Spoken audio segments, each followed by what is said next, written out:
If you haven't drooled on your keyboard or whatever, your iPhone or whatever you're looking at this video on about this artwork yet, I'll give you just a moment to do that. But there are times I get so caught up in the artwork, I'm just like, what was it I was supposed to be doing again with tactics and strategy? Oh. This video is brought to you by Fallen Dominion Studios. Check out their website at fallendominionstudios.com.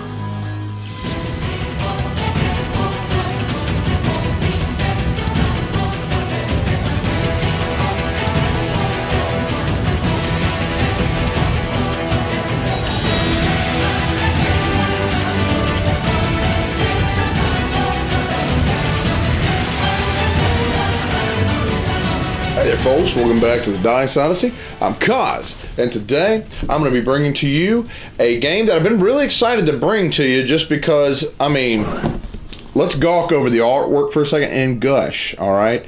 It's a game called Stonebound Saga. It's by Sky Kingdom Games. It's for, 2 to 6 players. It's for 14 up. Now, this is going to be a 2-part review. The designer actually asked if I wouldn't mind combining the Stonebound Saga base game review for those of you who hadn't seen it yet, right? And the Visions of Telios, okay? This is going to be that landscape, mission card, and so on and so forth expansion that goes to the Stonebound Saga. And then there's going to be a timestamp on the screen to show you how to skip over to the Visions of Telios review, the expansion review, if that's really all you wanted to watch.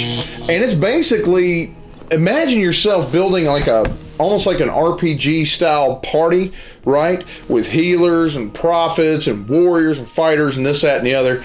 And you put them into a game and it's all about fighting one another, taking your team into battle against the other person's team. It's got a really interesting story to it as well. The basic gist is, again, this is all in the rule book, that there was a wise creator king, basically, and he created everything and he loved his people and he took good care of them, but all of a sudden there was this evil being called Tenebris, right? And you're supposed to shake, ooh, Tenebris, every time you hear that word, that name. And anyway, he comes along and he deceives a lot of the people and he turns them against the king, and it ravages the land, it destroys the land, but it also talks about kind of like a Lord of the Rings style fantasy, a return of the king to come back, and all of these different people are getting together on teams to learn to fight one another, because not only is the king supposed to come back, but Tenebris as well. It's like this all-encompassing evil. Think of Sauron, from Lord of the Rings. Nobody really dies in the game. It's more, you're just training, right? Kind of think of the Danger Room from X-Men, okay? That's the best thing I can think of. Let me get you over to the table. I'm going to give you a general idea of how the game plays, and let me get you back for my final thoughts. But this is just to give you an idea of how the game kind of operates, and to give you an idea also if it's something you'd be interested in. Anyway, let's go ahead. Number one, as you notice, it's a very gigantic board. This thing, it is going to be a bit of a table hog, so just keep that in mind when it comes to the character boards that you have to place in front of you, because typically you're going to have multiple characters, 2 or 3 or even 4, just depends on what you're doing, right, and how many players are in the game. And then you have a whole massive amount of cards, okay, that you have to deal with. Anyway, we got Vaughn here and Gaspar. Gaspar is one of my all-time favorite characters in this game so far. I have played several, but he is awesome. On the character cards, you see the elements that they will use, okay? Now, it's also going to depend on the rarity that they have. So, for example, Gaspar is a 2-star rarity. There's 1s, 2s, and 3s in the game, and I'll show you some of those as we go. As you notice, Vaughn here. Oh, also, another thing. You notice the different symbolisms here. That's going to show the kind of character class that they are. We'll get into that here shortly. Typically, any attack powers that any character uses is going to be on the left side of their card. Okay, so that's actually for attack, right? And special attacks specifically. And then on the right side of the card is the defensive type of powers that they use, and it's going to correspond to the color of cards that they use as well, the Speaking Stone cards. We'll get into that in a moment. Also, if you look, very bottom of the card, there's an S there. I don't know if you can see that. And then there's a P on Vaughn, right? S stands for spiritual with Gaspar. P stands for physical with Vaughn. So he does spiritual attacks. Vaughn does physical attacks. All right, and that does play into your strategy and different kinds of things that you're going to be able to do in the game. All right.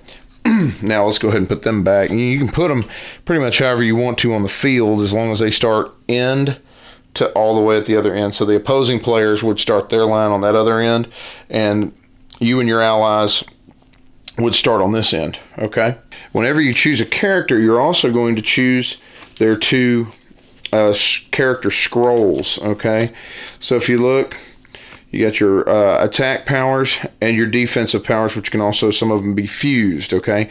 Now this would be on a 1-star rarity right here, and this just means they have 2 pages worth of powers that they can use. Okay. Now if you see, he's got that 3-star rarity, but also look, you see how many elements he's going to use? He's not using 3 like Gaspar and Vaughn do. He's using 4. So he's using 2 defensive, and he's using 2 different ones on attack. See the smaller ones there?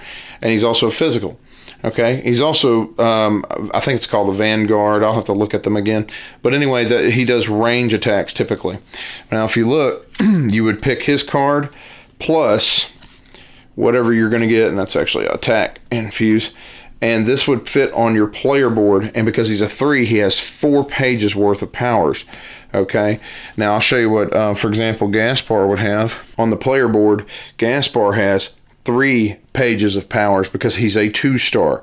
So it does matter on rarity how many powers are going to use, and it reflects that in their power cards here. So see, you've got a character called Sethius. He's a 2-star. You notice he's got the little harpsichord or the harp there. You've got Scarlet. She's a 1-star. She's only going to use 2 elements. You got Leah and Moira, which I love her artwork. That's awesome. I'll go through some more of these here. I love this character artwork here. You got Gyrus. He's got some Koine Greek written on his sword. Anybody who knows Koine Greek, I'll let you translate that. I love the word God there, Theo, or Theou.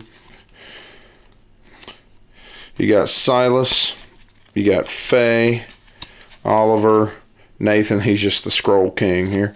Fiora, let's see, Callista, you got Abel, a lot of cool biblical names in there. You got Isabel, Judah, Justina, Braun, you keep going. I mean, there's so many in this game. Laban, I just love it. The power of Glenn. Just all these other cool names, and then Glenn, Balthasar, Brahms. I really like Brahms as well. He's really powerful, and his artwork just makes him look like that. Now, what you're going to use as a hand of cards to do powers and other different things in the game is going to be your speaking stone cards, and as you can tell, they show you the type of elements they are. For example, onyx, sapphire, they've got the color, and remember, they kind of match up with different characters, the kind of colors they use for the powers they use, right? So that's what your key elements would be for each character. But look at this artwork. Oh, it's absolutely, I fall all over myself drooling over this artwork. Oh, look at that topaz. And when you're looking at these, take a look at the star ratings. That shows you how much of that element that is actually on that card. Okay. Now the other components in the game are these fuse tokens. These actually fit into your player board. We'll get into that shortly. You've got all of these different status effect counters. I mean, everything from like shear to poison. Right, if you actually poison somebody, there's all sorts of things in this game, a ton of different kind of status effects. And the nice thing is it's all tracked on the back of one of your player cards here. It's a player aid, and I love the fact that they did this. It just helps you walk through turn order and everything else, and you don't have to go through the rule book to figure out what these do. They're all laid out here, which is amazing. You also have these translucent cubes here. You got 10 for tracking attack modifiers. Those are the red. You got 10 clear ones for tracking healing counters. And you got the 10 blue for tracking health modifiers and things like that. And again, at the beginning of the game, depending on player count and things, you're going to figure out how many rarity stars you can use to pick your characters. For example, if you had to have 4 stars, you could pick a 3-star character and a 1-star character, or a 2 and a 2. In this case, we chose a 2 and a 2 if we only had 4, right? But again, that's going to depend on player count and teams and all that. And then you're going to get your player boards, and then you're going to get those scroll cards for each character's powers. Now, what you would do is you would take a look at the type of symbol here and the kind of character Vaughn is, for example, and by his symbol, it shows that he is a tactician, okay? And what you're looking at here, according to whatever you use, a marauder, a prophet, which is what Gaspar is, a vanguard, they're usually ranged, a tactician, remnant, sentinel, and a watchman. Watchmen are typically just tanks. I mean, big time tanks. Tacticians can be, but watchmen are even more so sometimes. And then what you're going to do is you're going to set your player board. You got your hit points here. You got your physical defense, spiritual defense, attack, range, movement, basically how much you move on the board, and critical attack. So, for example, if you were going to hit somebody for 3 and you rolled 1 to 20 on your dice, blue would be standing for 10s. The white would stand for, ones. You roll that. I didn't get it. I got a 77, but if I had rolled a 1 to 20, then I would have doubled that attack to a 6. That's basically what that means, okay? Now, when it comes down to the physical defense and spiritual defense, that's because, again, it comes back to each character having different kinds of attacks. So, for example, if you're being attacked with a spiritual character, well, you'll have a spiritual defense to counterbalance that, right? If you're being attacked with a physical character, well, guess what? You've got a physical defense to counterbalance that as well. Every character is going to start at 20 health, and then you just rig the character board as such. And then when you're done with that, you're going to take, for example, Vaughn's cards here, and his attack goes up top. Oops, got stuck there. His attack goes up top, and his defensive fuse abilities go down below. Now, these are all special attacks, and just to give you an example, some of Vaughn's attacks, as you can tell, it uses the yellow element, and it even shows you the colors as you go. The yellow element for attack, blue for that, and then that kind of ground grungy looking color right there. When you actually start the game, you're going to draw up to your hand size, and what your hand size is, you get 1 card for yourself and 2 for each character you have. In this case, we have 2 characters, so you have a hand size of 5, okay? You're always going to draw up to your hand size every turn. You can discard at the end of your turn, but you always draw up. So, for example, this one here, it's a 3 rainbow obsidian. By the way, that symbol means that it is a wild, so it can be used for any element, which is amazing. Now, the way this is going to work is when you see the element numbers, or the stars, the rarity stars there, that's just showing, again, how much of each element there is. So, for example, if I wanted to do a Fell Crescent attack with Vaughn out here on the board, if I used a standard attack, or a special attack, it's considered a standard attack. If you roll on a 1 to 50, you actually add a stun to it, okay? What you would have to do to activate that is find that element color, which I've got one in my hand from the Speaking Stone card, and it says it needs 2. Well, guess what? This is a 2. I've got it. Now, if this was a 1, I wouldn't be able to do it unless I had more of it, right? Other cards. I could even also use this, a 3 on that because it's a wild, but, you just lose the remainder. You're not saving them in any way. But in any case, I could actually use this one on any 3 of these attack powers. You got a Buster Sword, guaranteed critical, meaning you don't have to roll for it. But on a 1 to 25 roll, you can decrease the target's attack by 1. Just to give you an example of Gaspar here on some of his powers, when it comes to fuse abilities, here first off, his standard or his special attacks up top. He can actually do special attacks of chill, ice, ice attacks and stuff. I mean, for example, if you do this one, Glacier, you can deal 7 damage to target within 2 spaces of Gaspar, and you can add freeze to that. And what that basically means is if you activate that power, you would take these freeze icons, and then you literally throw them onto the character. Let's just pretend Vaughn for a second is that character. You throw them onto the character, and either a status effect's going to wear down over time, or you have to remove it somehow. There's different things that you can do, but keep in mind, status effects do affect characters in different ways. Now, if you look, you got on your turn order here, you would draw Speaking Stone cards up to your hand limit. You can activate your character, so pick a character that you hadn't activated yet, and you can fuse an ability, which we're about to show you. You can do movement, standard attack, or ability. And the cool thing is these can be done in any order in that time frame. You can also go to your next character and do the same thing, and then you can also break fuse abilities if you need to, and there's a reason for that, and I'll tell you in a minute. And then you can discard cards that you don't necessarily need or your characters want, right, or can't use. Let's say I wanted to fuse a Refiner's Fire, okay? What I would do, now I need 1 of that element. Well, just for the sake of argument, let's just pretend I'm using 1 of that element here.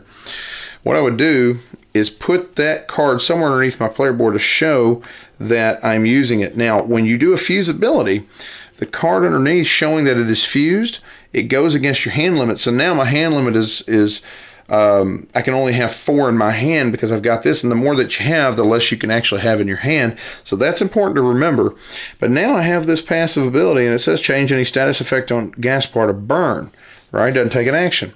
Well, why would you want to do that? Well, later on, you could even fuse another ability that will actually combo off of that original. So for example, Gaspar here has a fuse ability called Cloak of Flame. And it says burn.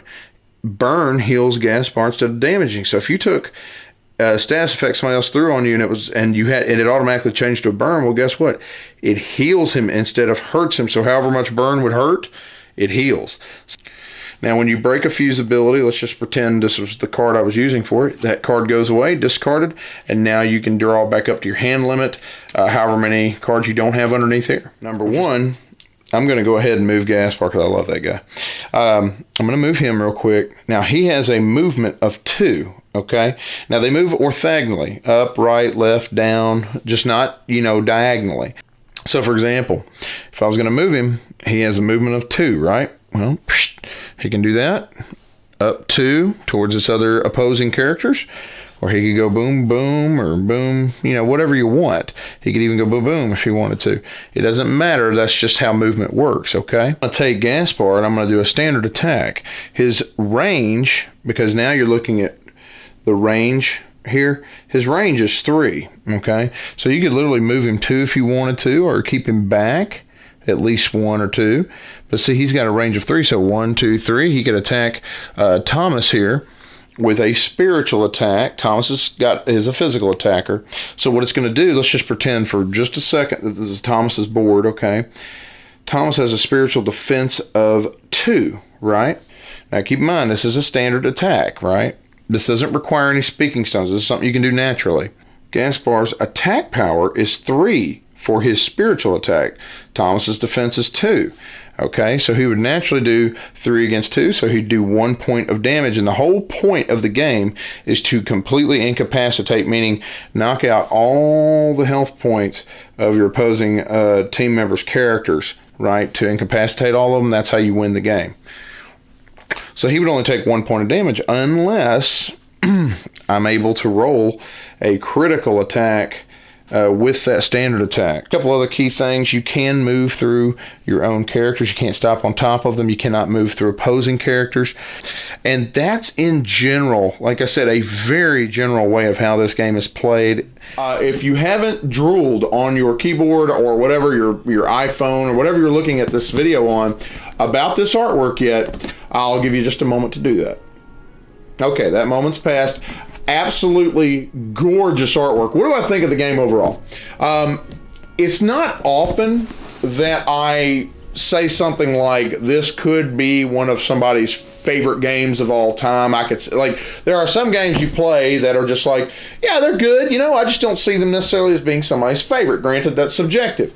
But in a game like this, with the love and care and attention to detail that was put into this game, I could actually see that happening. This could be somebody's favorite game of all time, because to me, the game is absolutely amazing. And now, again, that's not without necessarily some of its drawbacks, right? Because no game's perfect. But this is absolutely one of the best games I've ever played. I definitely want to keep it on my shelf, so on and so forth. Spoiler alert, love it, right? Now, let's go ahead and go into the production quality. Artwork we've discussed. The artwork is the same on that box as it is on every single card that you look at, okay? Whoever the artist is, I'm forgetting the name right now, absolutely mind-blowing, okay? The amount of characters in the game and the fact that they all have their own scrolls of powers, which, by the way, first time you play this, before you play this, you're going to spend a few hours maybe sorting through all these powers, because there's 2 cards per character, and making sure that they're all together. Oh my gosh, it can be an AP nightmare if you don't do that. I mean, because the first time we opened this box up to play it, we had to really search to find everything. Now they're all sorted according to the type of character they are and the ranking that they have in terms of rarity. I'm telling you, you might want to keep these in one of the notebooks with the sleeves, you know what I'm saying? Oh, that would save you so much time in finding the characters you want to go with. Okay, that's going to be one of the biggest hang-ups for some people going into this game is the character building, or I'm sorry, the team building, if you don't have that done. So just make sure you've got that done. I absolutely loved the Speaking Stone cards. Again, the artwork is just, oh, I mean, like I said, I show these on the overview. Absolutely gorgeous, jaw-droppingly gorgeous. You really don't want to spin them, right? You don't want to use them. You don't want to play them because you're just looking at the artwork. Like literally, I am not kidding you. I was sitting there planning strategy, planning my tactical, reactions and things like that. But there are times I get so caught up in the artwork, I'm just like, what was it I'm supposed to be doing again with tactics and strategy? Oh, that's right. This artwork just draws you in, right? I liked also the idea of having these player boards or more character boards. I really liked, again, it gave me the kind of the RPG party building feel, but several people that I played with as well who've played World of Warcraft said it had that kind of a slight feel too, where you're building up your party and going out. There's so many different types of character types in here that you can use to go into battle with, and you really have to be strategic, okay? You really have to plan this out, because somebody who's experienced in this game will wipe you out if you don't know what you're doing going in. You really want to know what each character's strengths and weaknesses are, okay? Because some characters, for example, like one of my favorites, who is it, Gaspar here, he reminds me of Gandalf. I don't know if you can see that, but he has that kind of look to him. He does a lot of like ice attacks. It's so funny. He's got the ice attacks where he uses special attacks, but he's also got things like a fire robe, or whatever it's called, Cloak of Flame, flare counters, and refiner's fire. So he hits you a lot with the ice attacks, but he's more defensive with fire. I thought that was hilarious. You can actually fuse different character abilities, which is kind of like a passive effect, right? So if they activate at different times, and it just depends on what happens in the game. For example, on one of Gaspar's here, the flare counter, when Gaspar takes HP damage, right, hit points from an enemy target, deal 3 spirit damage to all enemy targets within 1 space. That's just awesome. When it comes to status effects, oh my goodness, there's so many tokens in the game that show different kinds of status effects on enemies. Like, for example, if you freeze them, right? Well, you want to know what's going to happen. You put a token on them. If you poison an enemy, if you do all sorts of different things. Well, that tells you everything on the back. Kudos to Sky Kingdom Games for including this. I wish every company did this. Not every company does, and that's what kills me. Love that. The game just got more points just for that, okay? The other thing that you're really looking at in this game is you're also being very careful on your Speaking Stone cards, okay? Because it goes against your hand limit if you start fusing things, right? Like, for example, if I fuse something, well, I have to have a certain amount of stars or a certain amount of cards with the amount of stars that I need to fuse that ability. And you have to be careful, because not every character is going to use every Speaking Stone card. There's no way you can go through all these abilities in just a few settings. It's impossible. And the combinations are almost endless. Again, I could go on and on and on about how awesome this game is, how well thought out it is. Again, I don't know how long they took with it, but it feels like it took years to make, several years. But anyway, so let me go into what could possibly be something that some people may not like, okay? Now, there is a great deal of strategy in the game. There's a great deal of tactics, but there's a decent amount of luck as well when it comes to card draws. But again, you have mitigating factors, like I said, with the fuse abilities, what cards you decide to hold into your hand for attacks next round. And again, you're just reacting a lot of the times to what people are doing to you. And it also goes into your mitigating factors about what kind of team you make, right? But that doesn't negate the fact that there are times that some fuse abilities require dice, right? Critical rolls require dice, and you're not going to always get the die roll you want. That's just a fact, okay? You're not always going to get the cards you want. There are some games where several turns in a row I didn't get the cards I desperately needed, so I had to really rethink my strategy and my tactics at that time. But again, that's the beauty of the game, because especially if you have allies, or extra characters in the game, which you're always going to, if one character's not able to get the Speaking Stone cards it needs, 9 times out of 10 you might be able to get it for the other ones. And so in some ways there's a lot of mitigating factors, but again, there are times where you can get hosed. Now, I love the team aspect, working with your ally, trying to figure out the best strategy to go in, working with each other's powers. I mean, again, the game is awesome at 2 players and on up. It really is. I didn't think I was going to like it on the teams. I don't know why that is, because a game like this tends to lend itself, games that I've played in the past like this, they tend to lend themselves better to 2 players. But I did enjoy working with the team. Some people may not like the brain burning aspect of it in some ways, because again, you're keeping up with a lot of power. Sometimes, especially when you're newer, you're going to forget some powers that you have, and you might take a little time to figure out what combos best with what. It was actually quite easy to get into in terms of the mechanisms, and what I mean is the turn order, the phases, every bit of that was easy comparatively to learning all the powers, okay? So just keep that in mind. It's like one of those games that's easy to learn but a lifetime to master. This definitely has it. For the base game itself, personally, I give this an 8.5 out of 10. It's one of the best games I've played this year. It scratches the itch of tactical combat and a bit of strategy, taking teams against one another. Again, I love Dice Masters when it comes to things like that, and so this kind of scratched that Dice Masters itch a little bit, even though it's not exactly the same type of game. Okay, now we're getting into the Visions of Telios expansion pack, okay? What you are getting is 210 terrain cards, 35 unique designs, 6 copies each.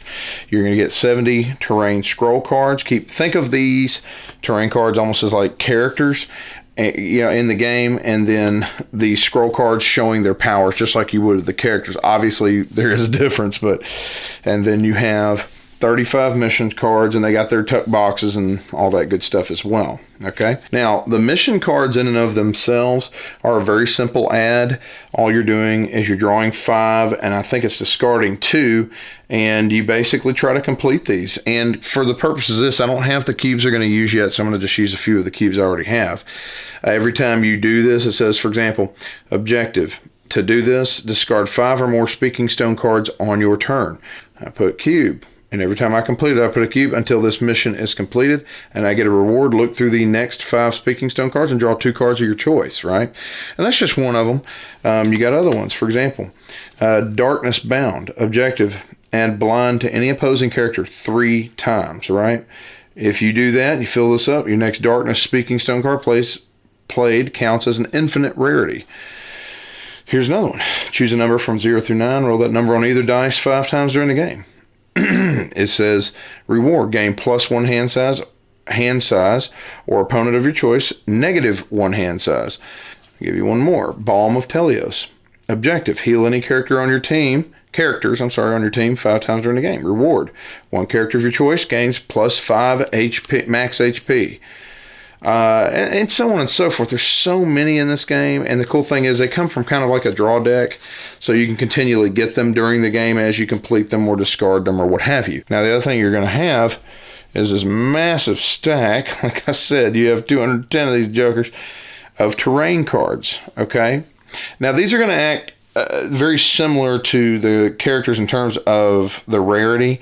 Let's say you had 9, right? You just can't have 3 of the same type, because there's 6 of copies each of all the 35 unique designs.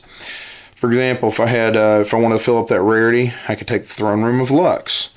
If you take a look, it also shows which kind of element it takes, Speaking Stone element, to activate it, okay? And that's going to be at the top. The Soothing Fountain, it shows you again what kind of element it takes and how much of that element. Not only are these showing the rarity, but it also shows you how much it costs to activate these powers. Let's pretend we just take that. You also have weather effects, which is really cool, actually. Acid Rain, that's mean. I think that speaks for itself. That dude's burning up, right? So I'll take that one too. Silent Altar, you can see the kind of thing it requires. It's a 2, right? Sandstorm. In Erinder Grove, I don't know how to say that. Heroes Hall. Sapping Stones. Mirror of Lux. Landress Forest. Beautiful, man. Hallowed Ground. This artwork, I'm just going to keep going just looking at this. Absolutely gorgeous. A lighthouse. unstable terrain. That's so cool. Thieves Den. See, so it's not just locations, it's also weather effects, and there's just a ton of these. See, there's another Heroes Hall. There's a bunch of different kinds. Again, keep in mind, there's a ton of different types. When a character occupies a shiftscape, the character may spend 1 movement point to move to another shiftscape on the battlefield. So this is like a Stargate, if you think of it that way, or a teleporter. So if you have a few of these, like I said, if you picked a few of these, you can actually make yourself teleport from one end of the battlefield to another. This is one of the coolest things in the entire game, just personally speaking. You got the Foglands. The Foglands must be played on a terrain card currently on the battlefield. This terrain location may now only be used by you, may be played on a space occupied by a character. Acid Rain. Now, see, you don't even have to be on top of this particular location to use it. When a character moves on or within 2 spaces of Acid Rain on a 1 to 25 roll, the character adds poison, right? So this could hurt anybody, really. Soothing Fountain. If a character occupies Soothing Fountain at the end of their turn, heal character by 3 hit points. You got Blacksmith's Workshop. This is one of the coolest ones too. If a character ends their turn on Blacksmith's Workshop on a 1 to 50 roll, increase character's physical defense and spiritual defense by 1. May not exceed starting values. Sapping Stones. All characters on or within 2 spaces of Sapping Stones cannot be healed by any means. Library Archives. I'm just giving you an idea of some of these. If a character ends their turn on Library Archives, player immediately draws 2 cards. At any point in time, if I have the correct Speaking Stone cards that I want to use, I can actually place this on the field anywhere I want to at any given time. I have in my hand a Rainbow Obsidian. Hey, it's a wild card. I can use it for anything. Well, I'd love to have the Soothing Fountain out there to help my troops anytime. And keep in mind, this can be used by characters in general, right? Anybody. Well, I'm going to go ahead and play that card. And now I'm putting that Soothing Fountain out here on the field, maybe right here if I want to. You can place it pretty much wherever you want. And now, if I land on top of it, I get healed. That's cool, right? But again, other characters can use it as well. So you have to be careful and strategic about how you throw things out there. By the time you're done with a game of this, you could have so many different types of landscapes out there on the board. And it's kind of cool because it really opens the game up for new strategies, new tactical decisions to be made. And it's a very simple add to the game. The missions and these things are. And that's pretty much Visions of Telios, the expansion to Stonebound Saga. Now let's get back to my final thoughts. That's just the terrain cards in the expansion, okay? And these are all, like it says, terrains, locations, things like that. There's things like blacksmiths in the game, the Portal of Tenebris, which can be, detrimental to people that are using it at times or being close to it. The blacksmith can actually upgrade your characters, their abilities, attack abilities, and things like that. There's so many cool locations in the game. There's things that can actually increase your range, movement, so on and so forth. Again, some of that I'm showing you in the overview anyway. Again, I really like the idea that you get to actually have a set of these that you could play at any time. And it's cool because the board in Stonebound Saga base game, it's actually really cool looking. It's got a very ruinous look to it, but it looks so drab compared to the artwork that's in the rest of the game, right? It just does.